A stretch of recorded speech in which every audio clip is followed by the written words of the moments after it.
Hi, everyone, and welcome to our third episode of Science and Horses.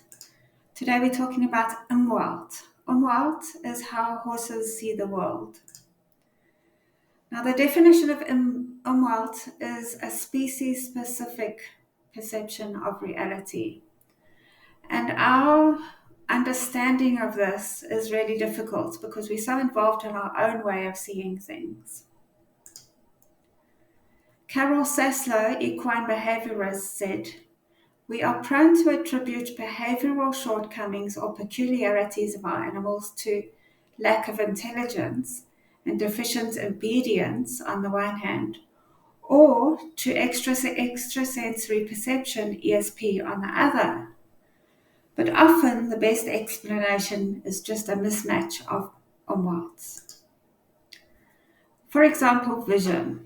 Now, horses have eyes on the side of their head, so they have 360-degree vision, which is good for detecting predators. Their vision is it's not very clear, but it's very wide. So that can explain spooking in horses. There's an overlap, so there is depth perception, contrary to myth. And there are more rods than cones, so they're better at night vision and not great at colors. We are the opposite. We're better at colors and horrible at night vision.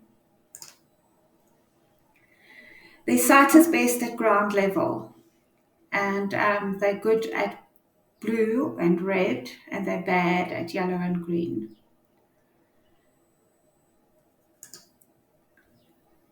Antonia Henderson, equine psychologist, says, with a better understanding of the horse's visual umwelt, we can adjust our training and expectations accordingly. For example, we can ameliorate much of the horse's when in doubt flee response by allowing him time to adapt to new visual stimuli. Since horses' daytime visual acuity is not ideal, objects that seem non-threatening to us, plastic packets, may be much more suspect to a horse. Allowing the horse ample time and the freedom to lower his head for a clear view of a feared object will enhance our training progress. She says, she cringes when seeing horses reluctant to load on a trailer, lower their heads to investigate the ramp, only to have their heads jerked upwards and be told to pay attention. This is precisely what the horse was trying to do. Then smell. Their smell is excellent. They have large olfactory bulbs, many receptors, a vomeronasal organ, which is sensitive to non-volatile molecules. This is molecules that aren't floating around in the air. They're not gases. There's the Flehmen response as well. That's when they do that thing with their nose, rolling their nose up, which closes the nostrils and allows greater exposure to the vomeronasal organ. This organ might explain the horse's supposed psychic ability. In other words, they smell what's going to happen before it happens. Horses are also much better at us at hearing. They have large, funneled, movable ears. They're not great at brief sounds.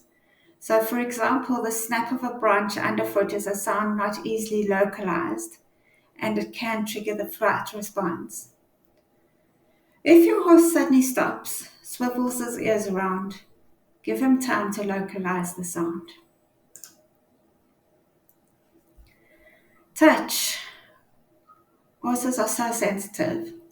The area by the girth where our legs or spurs go is more sensitive than a human fingertip. Highly trained horses may actually feel a shift in movement from the rider before the rider is even aware of having moved.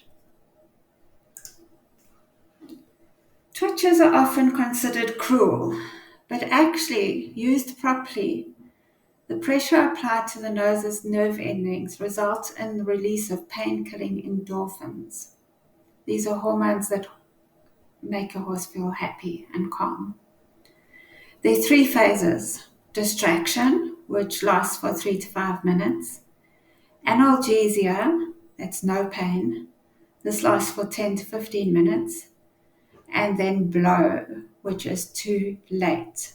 That's when the analgesia wears off and you're going to the proverbial SHIT is going to hit the fan. The twitch must be snug enough and you must finish before the blow phase.